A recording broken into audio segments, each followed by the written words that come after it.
and welcome to the Her Hoop Stats podcast. Today is Friday, August 8th. I'm Chelsea Leite, and I am joined by Brittany Carper to catch up on last night's WNBA news as well as preview the weekend ahead. We are post WNBA trade line and moving into the next phase of the WNBA season, which apparently is Rivals Week, but we'll get into why it's not really Rivals Week, among other things. So welcome to the Her Hoop Stats podcast. Make sure to subscribe if you haven't already, wherever you're listening, and follow us on social media at Her Hoop Stats on X, Blue Sky, and Instagram, as well as subscribe to herhoopstats.com so you can stay up to date on who's signed and who's not signed and, everybody's stats for the season.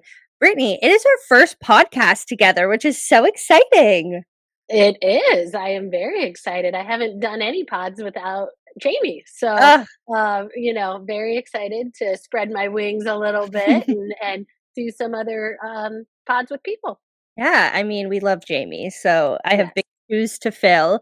But yeah, let's just get into it. I mean, if you're looking for trade deadline talk, I mean, they talked about it last week. We've talked about it all week. So we're just going to move on from trade deadline talk, unless we're kind of talking about fits with new teams as we talk about these games coming up.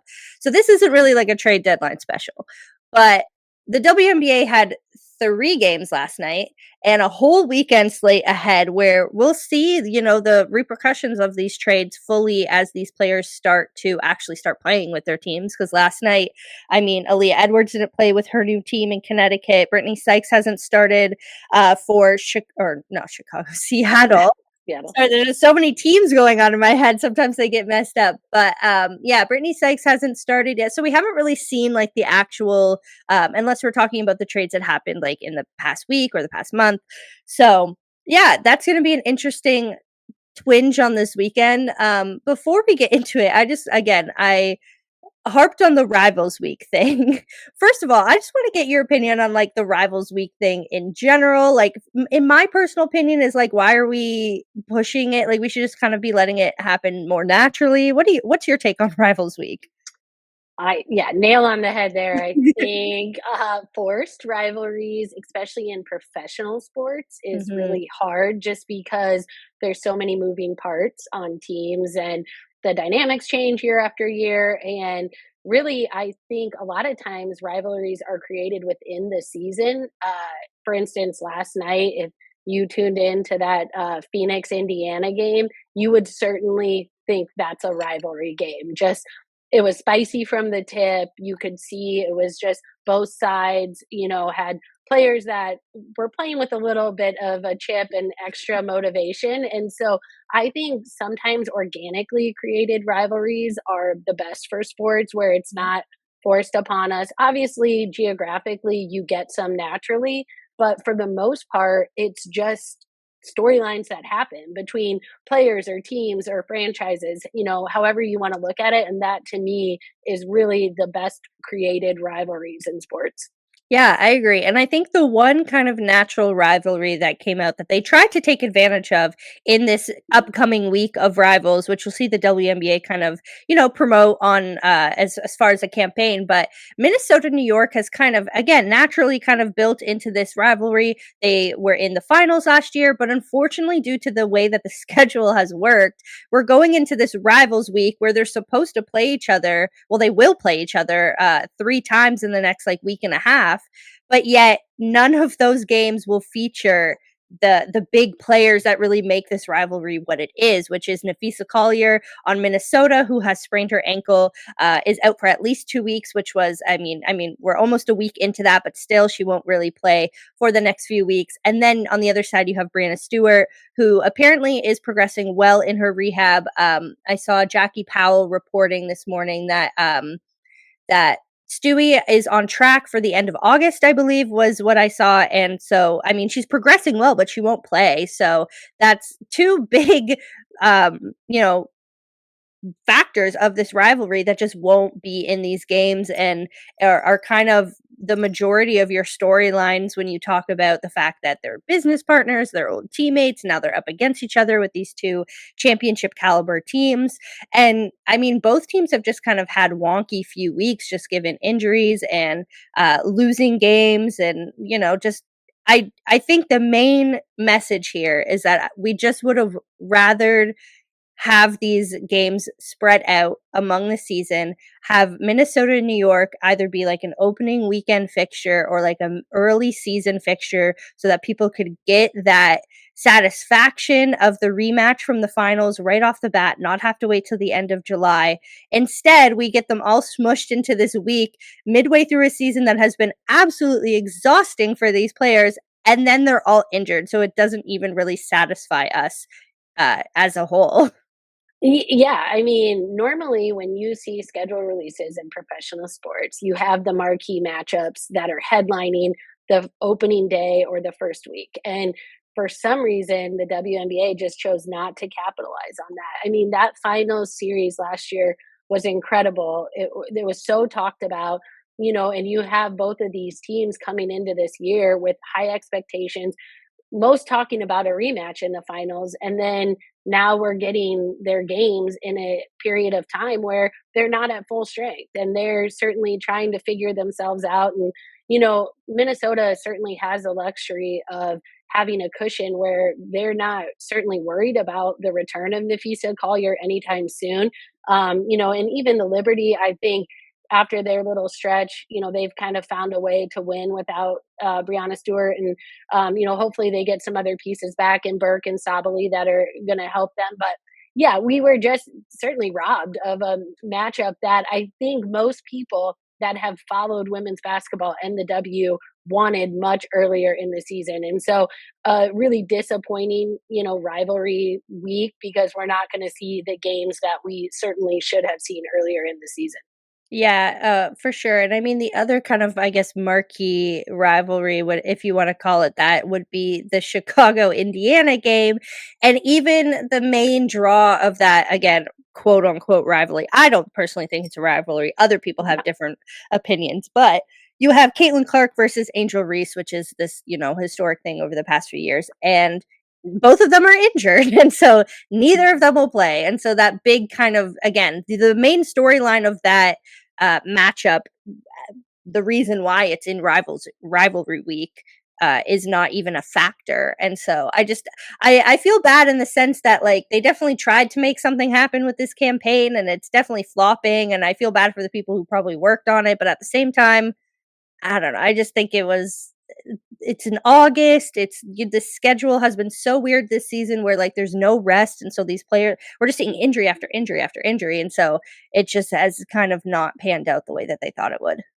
Yeah, definitely. So you do feel bad in terms of the marketing for the next, week of the rivals not really living up to what it should be. But Mhm. again, I think when it's organically created, you're getting a much better anticipation of those games than certainly something that's just kind of shoved in your face like, hey, these are rivalry games. When, like you said, like Angel and Caitlin, that's kind of a made up thing. I don't Yeah. think like true basketball people really believe that is a rivalry. It's Yep. not. I think it's mostly fan bases, certainly, that have made that into what it is. And so, besides the geographic location of Chicago and Indiana, I don't really think that's much of a rivalry game. Yeah, I agree. I mean, yeah, there's so much context and, like, stuff we could dive into with that. I feel like it's too early on a Friday morning. I'm only halfway through my coffee. We're just not getting into the subtext of all of that right now. We're gonna stick to hoops for this podcast. That's a whole separate podcast. But before we dive into the weekend ahead, I mean, the one game from last night, Thursday night, that I think had the most appeal, I don't know, was the Indiana versus Phoenix game. I mean, Phoenix ends up taking it 95-60, but I mean, it was just like like you said before, spicy game, snappy game. There was a lot going on, both when game was going on, when the whistles were blown. It was a lot. So, having watched that game, I mean, Indiana has looked really good over the last few seasons. What was the factor that kind of had them now lose by 35 points? Well, they certainly struggled from the floor. I mean, I don't think Aaliyah Boston made a field goal maybe until the fourth quarter. Kelsey Mitchell struggled. Lexi Hull again.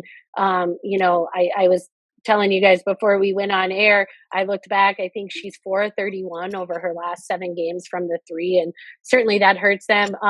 Sophie Cunningham showed up in a big way for the Fever last night, was really good in her return to Phoenix.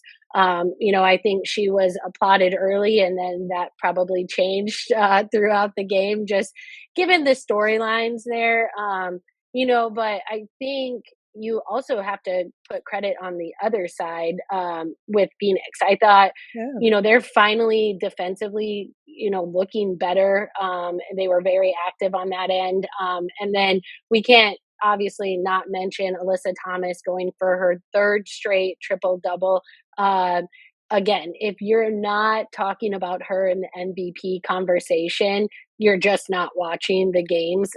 You don't know That is, ball. You yeah, don't you know don't. ball. That is an incredible feat, and at Mhm. the professional level, even more so. And I know she was in late. She made that for her 10th assist, the pass to DB. She hit the three.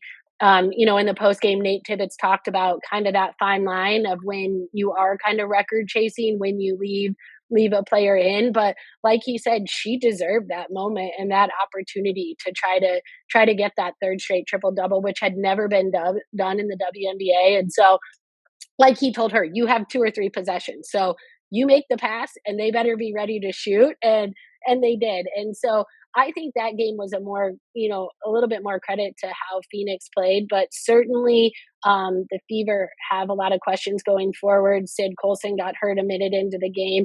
McDonald out with a foot injury. And so, and with the no timetable on Caitlin Clark's return, I think that's a big factor for the Fever going forward in terms of what that looks like for them.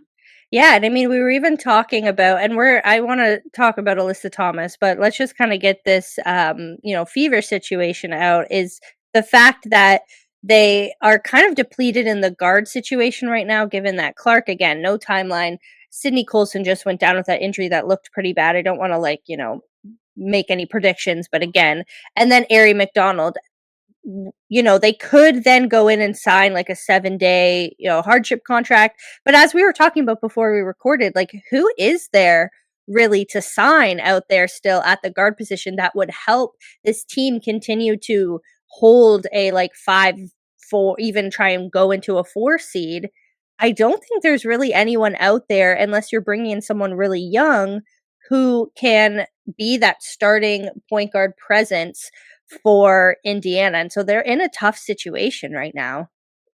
Extremely tough. I don't know what that answer looks like for them. Certainly, maybe they have some people on their radar, but you're asking someone to come in and play a ton of minutes now and really try to impact this team, because you have to assume when Caitlin Clark comes back, certainly some type of minute restriction, I would imagine, initially, just because you don't want her to re-aggravate any of those injuries if she's coming back for a playoff push or for the playoffs. And so it'll be really interesting to see, again, not speculating on the timeline of the injuries or the severity, but what they choose to do, because they really need someone in that spot that can play a lot of minutes and make a pretty big impact like McDonald has on their team.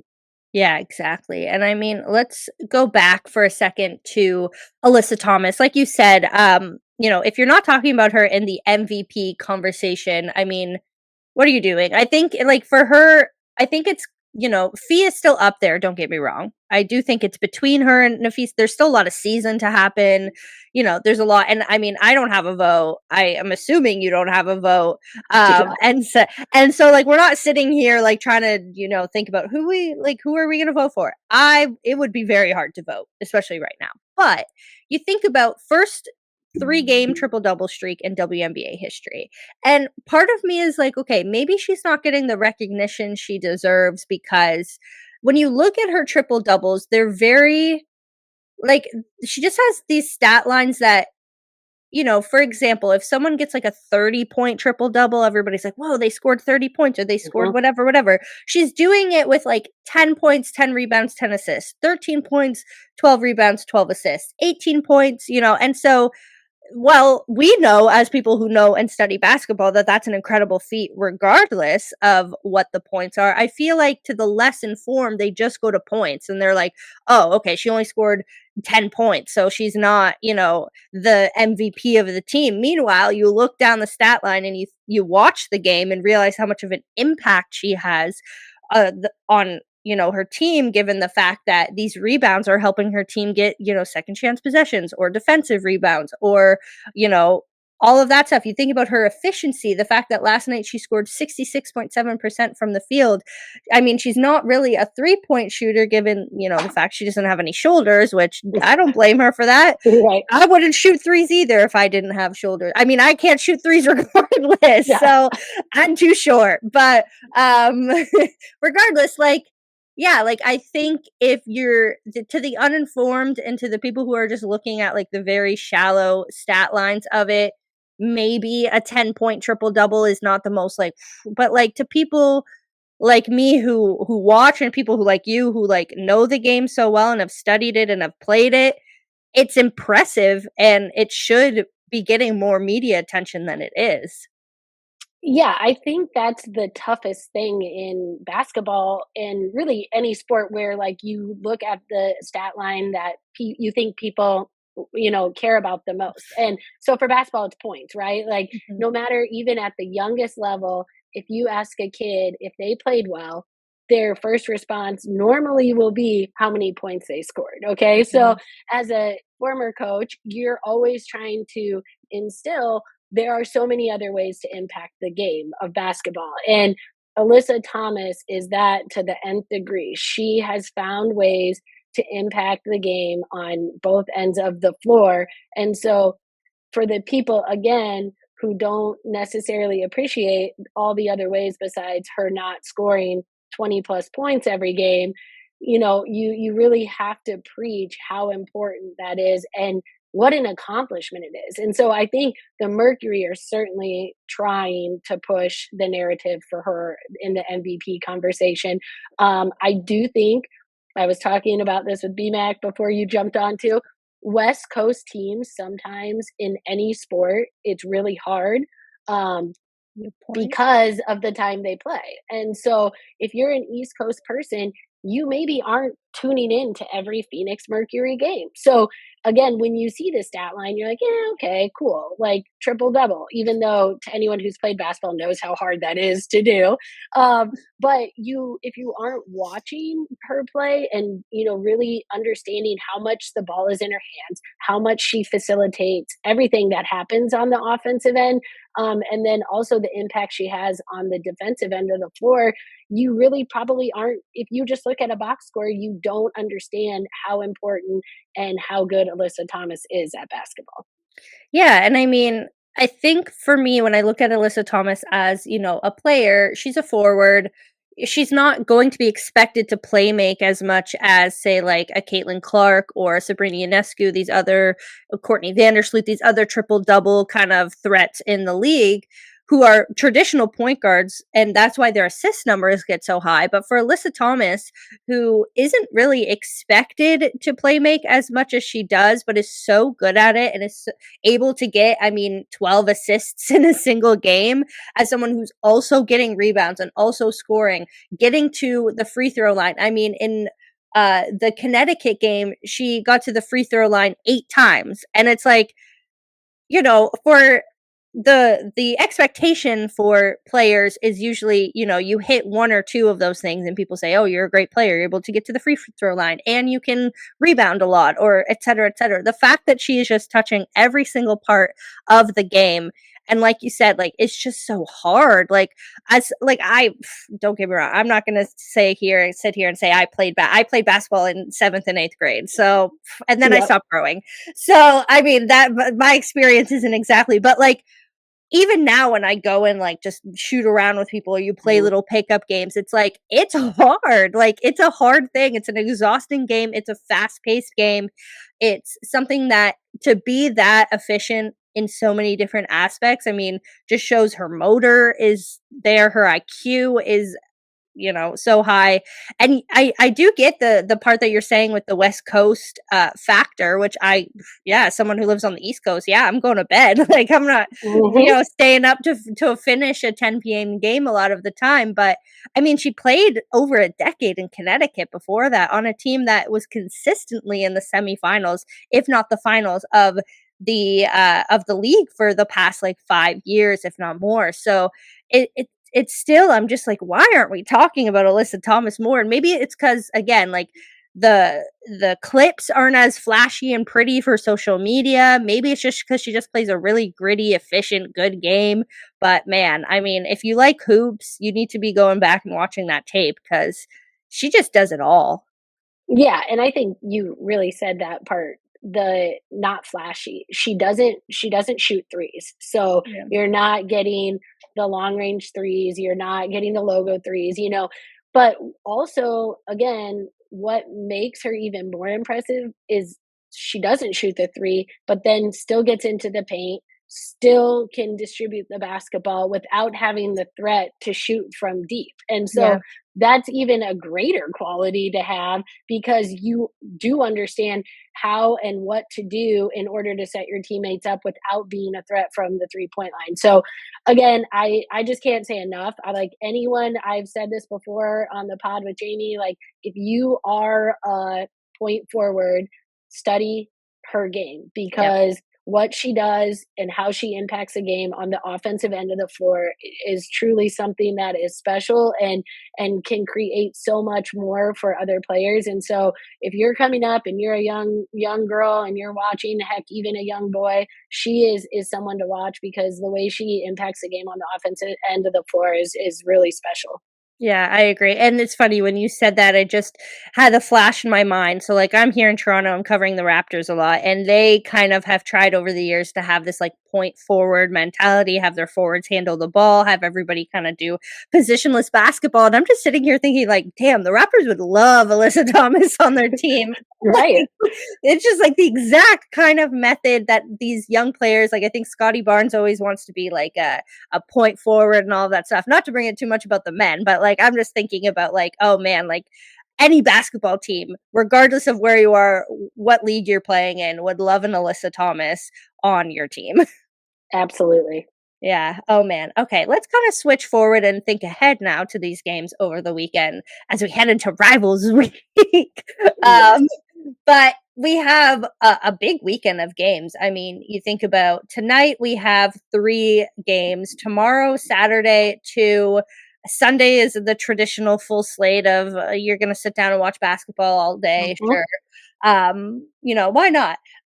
So let's get into, I think, like I said at the top of the show, one of the biggest storylines going into this weekend is the fact that these traded players are going to be debuting on teams. And so tonight you have maybe the biggest thing that is going to have people's eyes on when you're looking at that is Seattle versus Las Vegas, because Brittany Sykes is likely, I would say, I haven't Yeah. looked at the, sheets or anything like that. Like I haven't gotten an injury report, but Brittany Sykes is likely going to play for Seattle tonight. And so you get a first look of that big trade that sent Alicia Clark and Zaya Cook and a pick to Washington for Brittany Sykes, an all-star, a great playmaker, someone who really just adds to the Storm's need in terms of getting someone to help provide support in the backcourt for Skylar Diggins, someone who can facilitate, someone who can score, someone who can defend.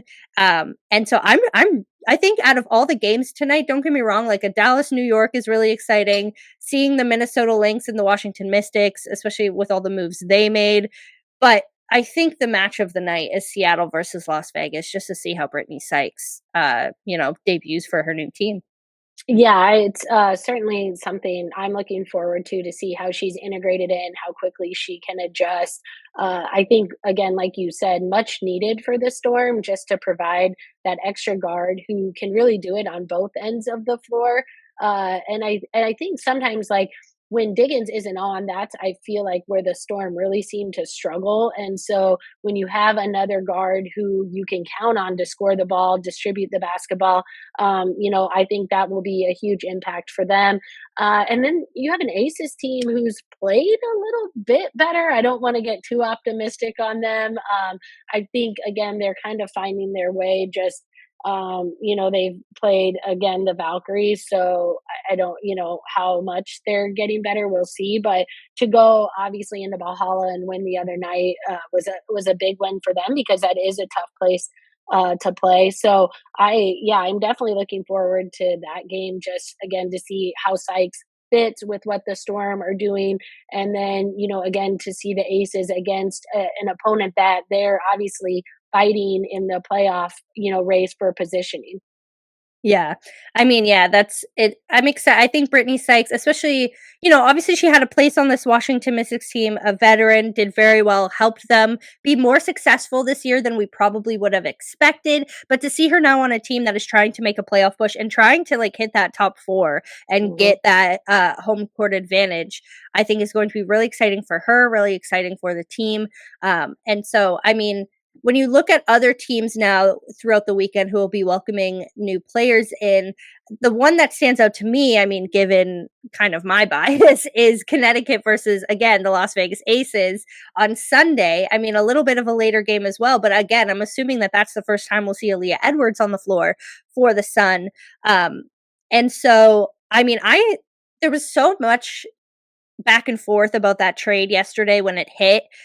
But I like it. And as someone who knows Aaliyah's game very well, who knows, just kind of the ways that she is successful on the court, I think it's a great placement for her, first of all, because she's going to end up being kind of a cornerstone of this franchise when you think about their future.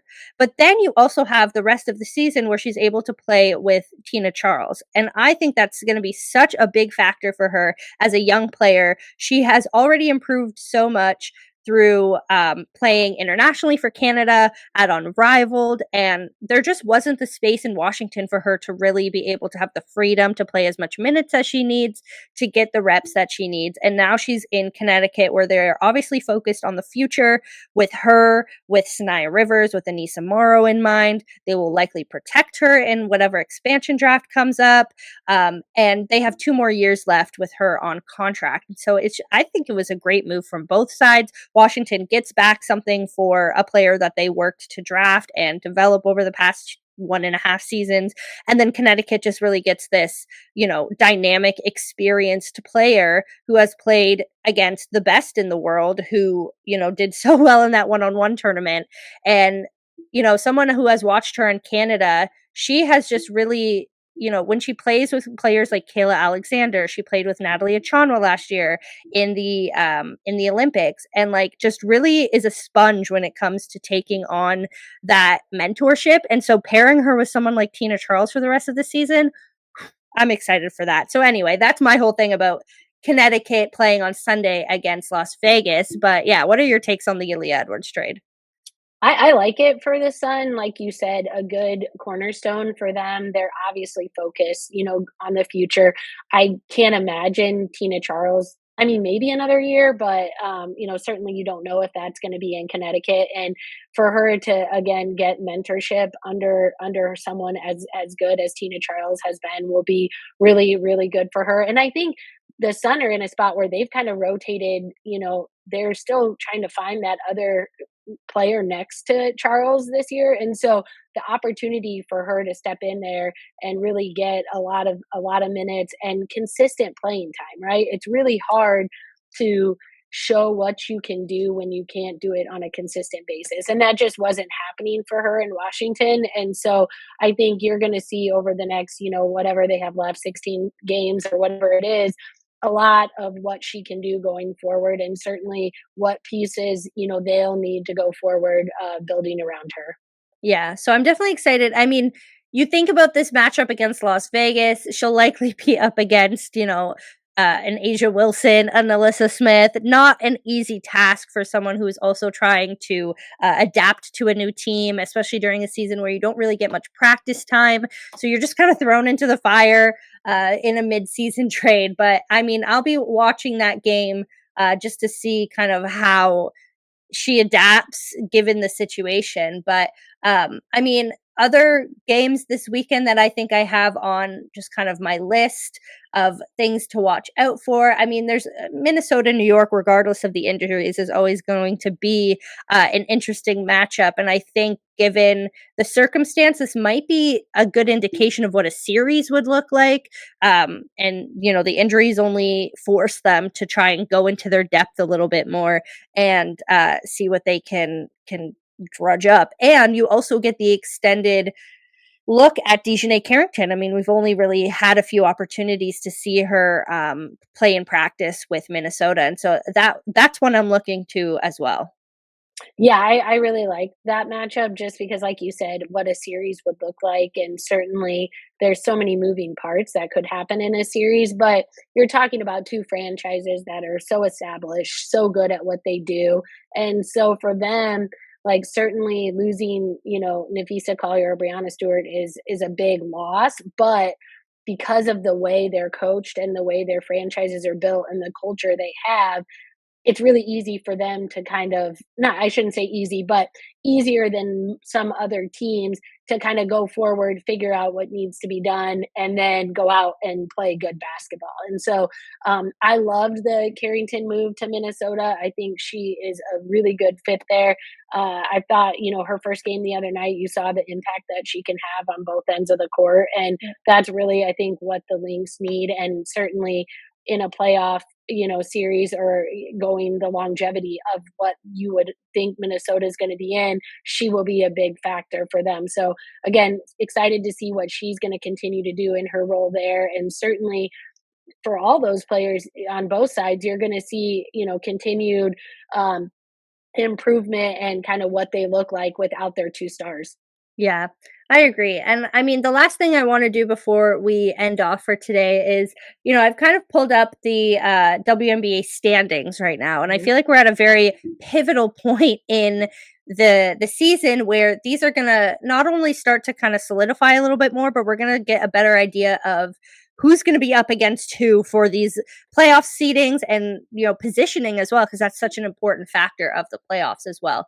So, I mean, I kind of want to start in this like second tier of, Minnesota aside because they're, up there. Mhm. But you have from 2 to 6 here. You have, I mean, 3 games, 2.5 games between the second seed and the seventh seed. Mhm. And that's a lot of teams in a very small margin. So you have these teams like New York, Atlanta, Phoenix, Indiana, Seattle, and Vegas who every win matters, and especially like we were saying with Indiana, now that they're going to be so depleted from the guard position. I mean, they're in 5th right now. They could easily slide down to a 7 or 8 if they get into a little bit of a slump here. Seattle, if Sykes is able to really impact them, could slide up. You have a few things go. I mean, next week you have an international game. Who knows how that is going to impact Atlanta and Seattle? I mean, not that Vancouver is really a huge trip for anyone, but it's still a little bit of Yeah. an extra factor to put into the schedule. That win's really going to matter. And so I'm curious what you think of this kind of second tier right now and what the race is going to look like in the next month for these teams.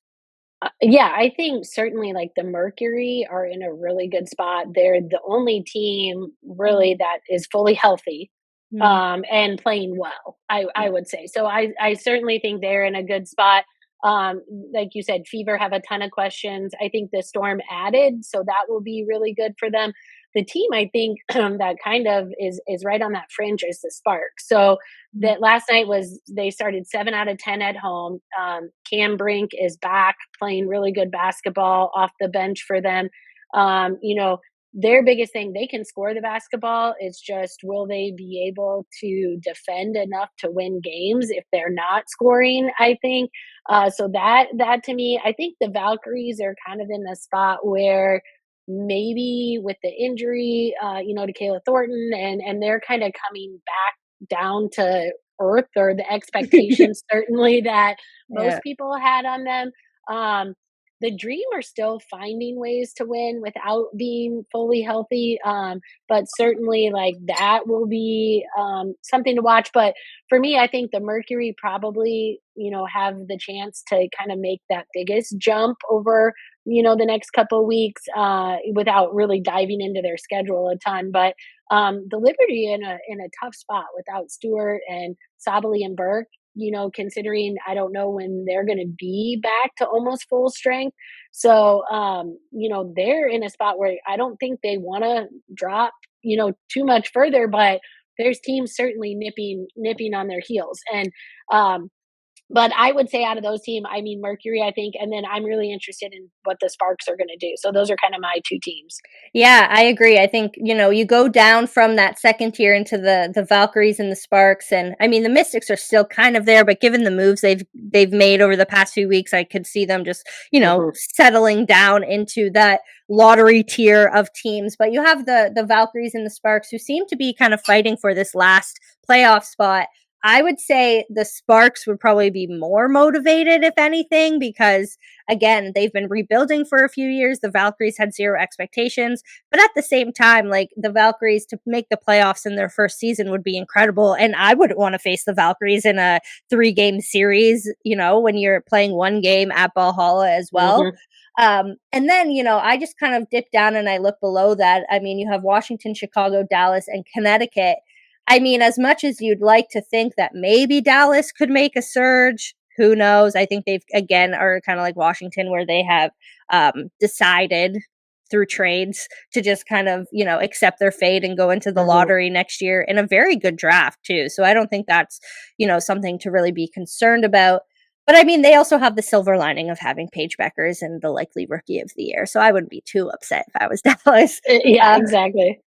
yeah. So I mean, it's looking like it's going to be. I mean, the race is becoming a little bit more about positioning and less about who's going to be there. But I'm curious because there's this big gap here in the middle of teams that could make huge up and down shifts in the next month. And so, I mean, if you're someone who's looking at each game, I mean, I would just go and glance at the standings and look at the implications of each game, because every game from now until the end of the season is just going to have huge, huge implications.